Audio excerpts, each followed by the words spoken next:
동역자 여러분, 오늘 사무엘하 20장 같이 보도록 하겠습니다. 자, 다윗이 아들 압살롬을 피해서 도망쳤지만 다시 하나님의 은혜로 압살롬을 이기고 다윗이 다시 예루살렘으로 돌아오죠. 그런데 문제는 바로 이어서 세바라는 사람이 베냐민 사람 세바인데 비그리의 아들이 또 반역을 일으킵니다. 그래서 우리가 여기서 보듯이 계속 다윗이 우리아의 아내 밧세바의 그 간음죄로 인해서 계속 지금 고통을 당하고 있습니다.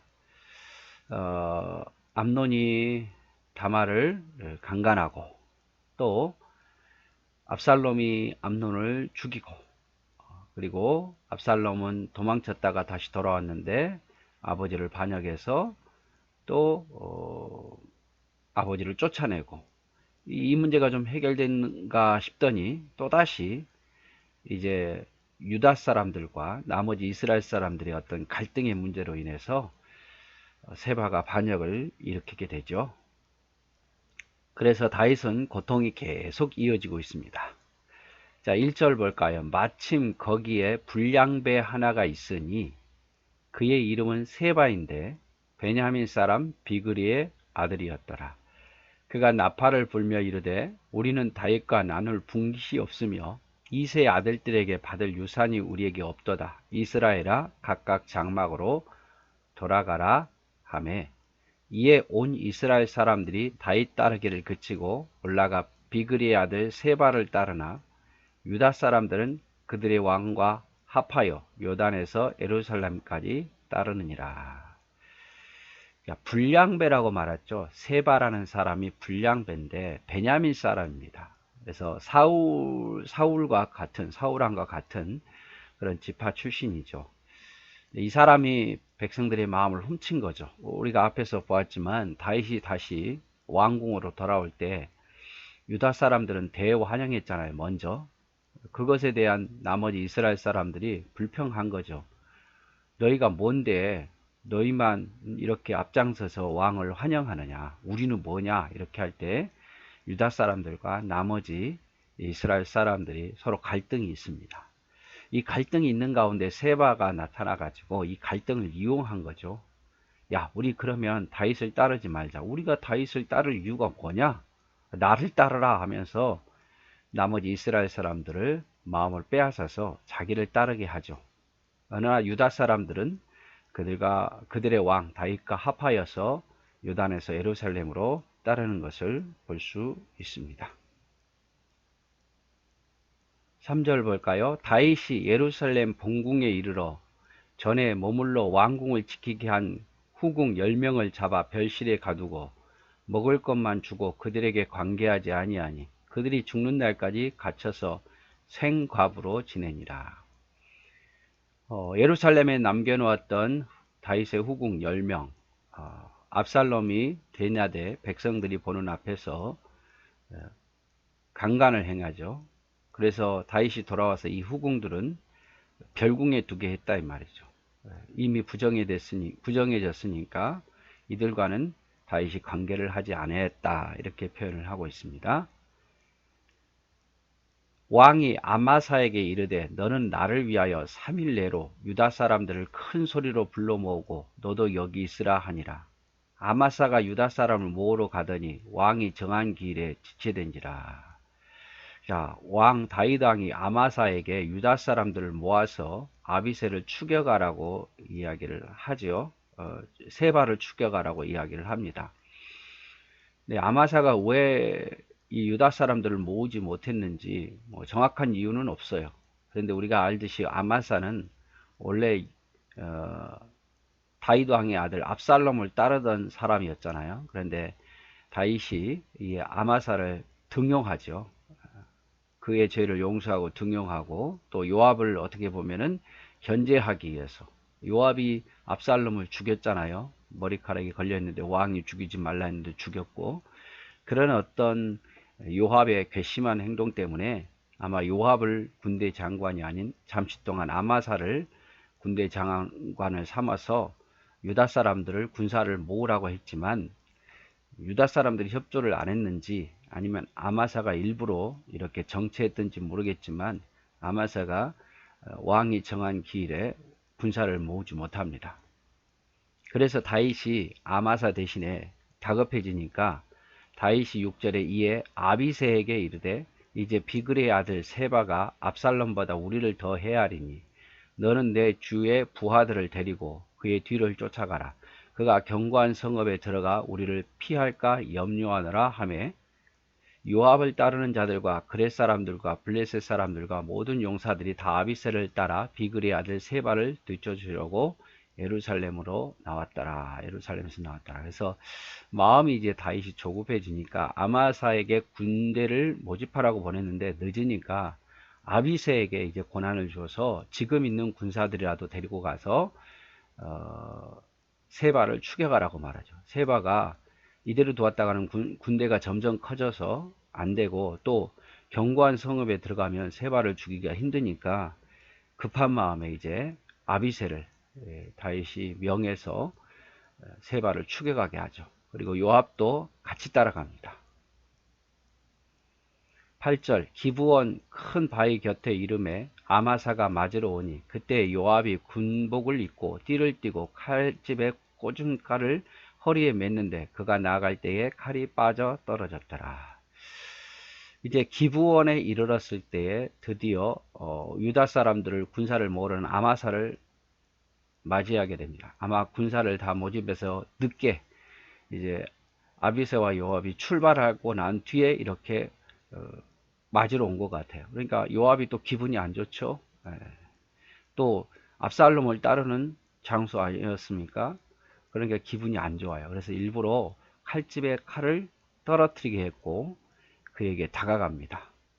9절 요압이 아마사에게 이르되 내 형편은 평안하냐 하며 오른손으로 아마사의 수염을 잡고 그와 입을 맞추려는 체하매 아마사가 요압의 손에 있는 칼은 주의하지 아니한지라 요압이 칼로 그의 배를 찌르매 그의 창자가 땅에 쏟아지니 그를 다시 치지 아니하였어도 죽으니라. 요압과 그의 동생 아비새가 비그리의 아들 세바를 뒤쫓을세. 자, 요압이 칼을 떨어뜨리니까 아마사가 안심을 했겠죠. 설마 제가 날 죽이겠어? 반가운 척 하면서 이렇게 딱 껴안아서 하였는데 한쪽 손에 들고 감추고 있었던 단검으로 아마사를 찔러 죽이죠.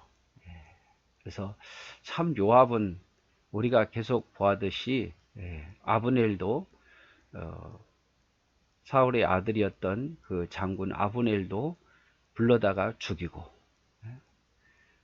다윗이 죽이지 말라 했던 또 아들 압살롬도 죽이고 또 자기의 경쟁자이자 다윗이 압살롬을 따랐던 아마사라는 그 사람을 자기 위에 어떤 더 다윗이 인정하는 장수로 만드니까 그것도 싫어서 죽이고. 그래서 참 다윗은 이렇게 셈도 많고 자기 위에 있는 것을 못 보고 자기 뜻대로 안 되면 사람을 다 죽이는 그런 특징을 가지고 있어요. 요압이 말이에요. 요압이. 그래서 요압은 참 그런 사람이다. 그래서 요압의 손에 의해서 죽은 사람이 아브넬도 있고 그리고 또 누굽니까? 압살롬도 있고 그리고 오늘 또 여기 아마사도 있고 요 세 사람은 우리가 좀 기억을 하면 좋을 것 같아요. 그렇죠? 자, 11절 요압의 청년 중 하나가 아마사 곁에 서서 이르되 요압을 좋아하는 자가 누구이며 요압을 따라 다윗을 위하는 자가 누구냐 하니 아마사가 길 가운데 피 속에 놓여 있는지라 그 청년이 모든 백성이 서 있는 것을 보고 아마사를 큰 길에서부터 밭으로 옮겼으나 거기에 이르는 자도 다 멈춰 서는 것을 보고 옷을 그 위에 덮으니라. 아마사를 큰 길에서 옮겨가매 사람들이 다 요압을 따라 비그리의 아들 세바를 쫓아가니라. 자, 요압의 청년 중 하나가 아무튼 요압을 또 좋아하는 신이 많은 또 이렇게 병사가 있었던 것 같아요. 자, 우리가 요압을 따르자 이렇게 하는 거죠. 그러면서 아마사를 길 가운데서도 밭으로 옮기고 밭에서부터 또 백성들이 주춤하니까 다른 군사 주춤하니까 또 그 위에 옷을 덮어서 누구인지 모르게 하면서 야 우리 요압을 쫓아가자 이렇게 이야기를 한 거죠. 요압이 분명히 다윗이 명령한 장수를 죽였음에도 불구하고 이 용사는 요압의 편에 선 거예요. 14절 세바가 이스라엘 모든 지파 가운데 두루 다녀서 아벨과 벤마하가와 베림 온 땅에 이르니 그 무리도 다 모여 그를 따르더라. 자, 세바를 따르는 사람들이 점점 많아집니다. 15절 이에 그들이 벤마하가 아벨로 가서 세바를 애우고 그 성읍을 향한 지역 언덕 위에 토성을 쌓고 요압과 함께한 모든 백성이 성벽을 쳐서 헐고자 하더니 그 성읍에서 지혜로운 여인 한 사람이 외쳐 이르되 들을지어다 들을지어다 청하건대 너희는 요압에게 이르기를 이리로 가까이 오라 내가 너에게 말하라 하노라 한다 하라. 요압이 그 여인에게 가까이 가니 요압이 이르되 당신이 요압이니까 하니 대답하되 그러하다 하니라. 여인이 그에게 이르되 여종의 말을 들으소서 하니 대답하되 내가 들으리라 하니라. 여인이 말하여 이르되 옛사람이 흔히 말하기를 아벨에게 가서 물을 것이니라 하고 그 일을 끝냈나이다. 그래서 지금 아벨이 벤마하가와 베림 온 땅에 이르러서 자기를 따르는 사람들을 데리고 성읍에 들어갔죠.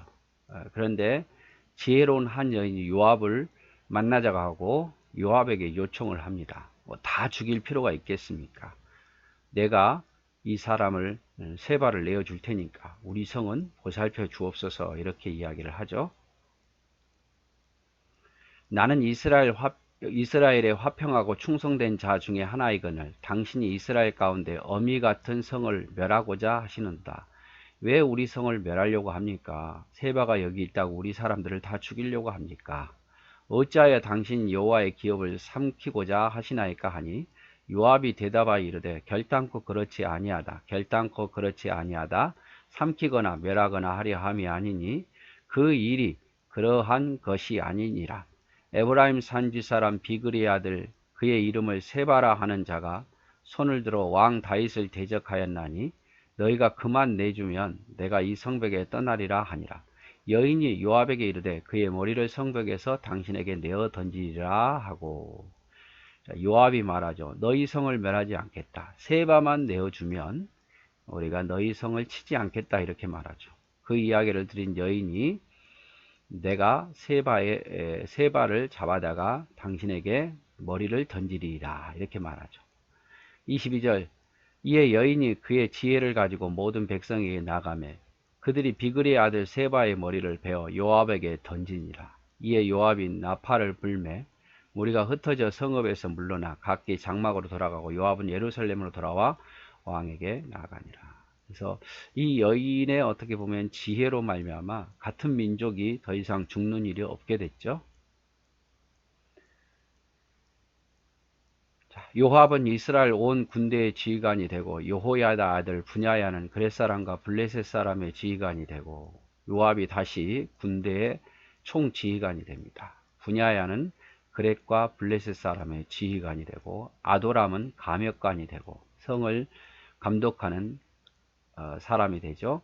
아일룻의 아들 여호사밧은 사관이 되고 수아는 서기관이 되고 사독과 아비아달은 제사장이 되고 야일 사람 이라는 다윗의 대신이 되니라. 그래서 요압이 다시 가장 또 높은 사람이 됩니다. 분야야는 요압 다음에 군대 장관, 블레셋 사람과 그레셋 사람을 통치하는 그런 군대 장관이 되죠. 아도니람은 건설의 감독자가 되고 수아는 사관, 기록하는 왕의 문서를 기록하는 자가 되고 이라는 다윗의 고문 역할을 하는 사람이 됩니다. 그래서 우리가 여기에서 20장에서 보듯이 또다시 이스라엘의 분쟁이 일어나죠. 압살롬을 물리치고 들어왔지만 유다 사람과 온 이스라엘 사람들이 서로 분쟁이 일어나게 되고 그것을 이용해서 세바가 용모를 꾸몄는데 요압에 의해서 또 아비새에 의해서 이제 그 세바의 반란이 이기게 됩니다. 그 중에 또 슬기로운 여인도 하나 있었고요. 자, 오늘은 여기까지 같이 보도록 하겠습니다. 감사합니다.